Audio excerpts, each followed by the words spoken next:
Welcome back everyone, and for those of you who are following me on my channel and are still confused as to what my channel is all about, so am I.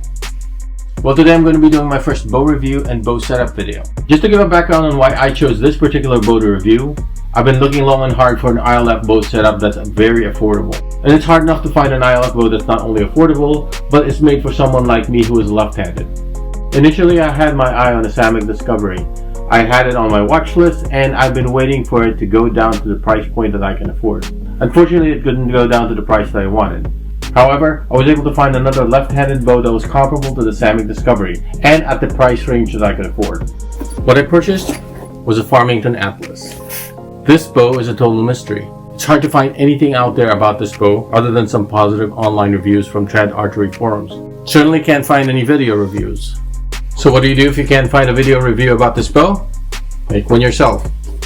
Let's unpack. Packing list. Pamphlet. What I have in your pamphlet is mostly just specs and how to adjust the tiller and the limb alignment. So any other kind of setup information, you just probably need to go to their website. Riser comes in a nice sleeve. Ooh, nice. Riser, I believe, is 19-inch CNC machined. I like the grip. Specs say the weight is 1,100 grams. Weight's a little bit heavier than I'm used to just because of the fact that I shoot mostly wooden recurve bows, but for me, more weight means more stability, especially because I love shooting with a finger sling. Shelf is radius. That means that I can set this up either to shoot off of the shelf or off of an elevated arrow rest. 2 holes if you want to put in a sight. Riser comes with a hole for a stabilizer or a bow fishing reel if you're into bow fishing. Shelf is cut past center and you have a hole for your plunger. Allen keys. So let's look at the limbs. Standard ILF limbs. Material is foam core 3K carbon.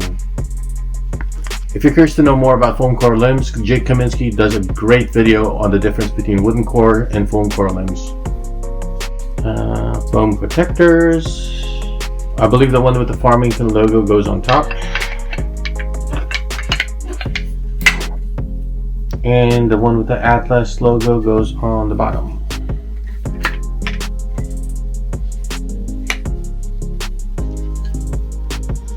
Pretty easy snap on. Comes with the bow stabilizer.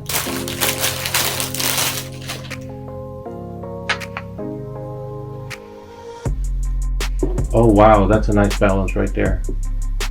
Limb tips are reinforced. Pretty much standard among modern bows that are sold nowadays. Probably means they gave me a fast flight string. And it looks like they just gave me a continuous loop Dacron string.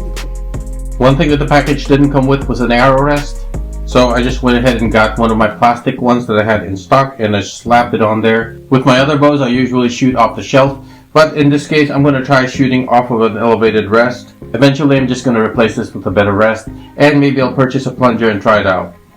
So let's string this. Big loop goes on top. Small loop goes on the bottom.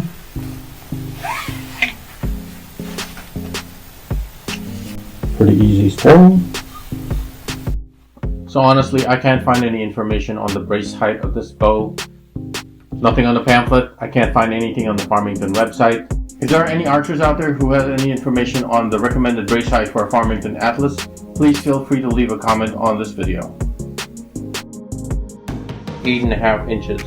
I usually set up my wooden recurve bows anywhere between 7 3/4 to 8 inch brace height, but I've never owned an ILF bow, so I don't know if 8.5 is standard.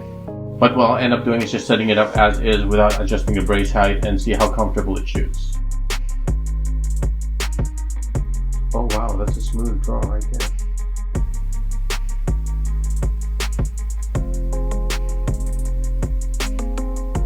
That does not feel like I'm pulling 40 pounds.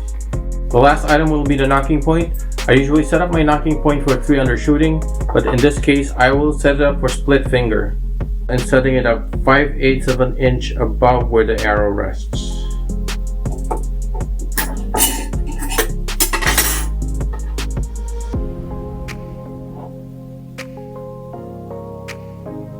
Now let me see how far I can draw this thing before it stacks.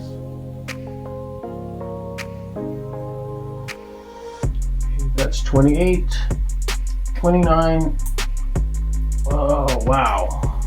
It looks like the bow starts stacking anywhere from 29.5 to 30 inches. I probably would not recommend this bow for anyone with a draw length of 29 inches or over. 29 is already uncomfortable, 29.5 and above, it's already starting to stack.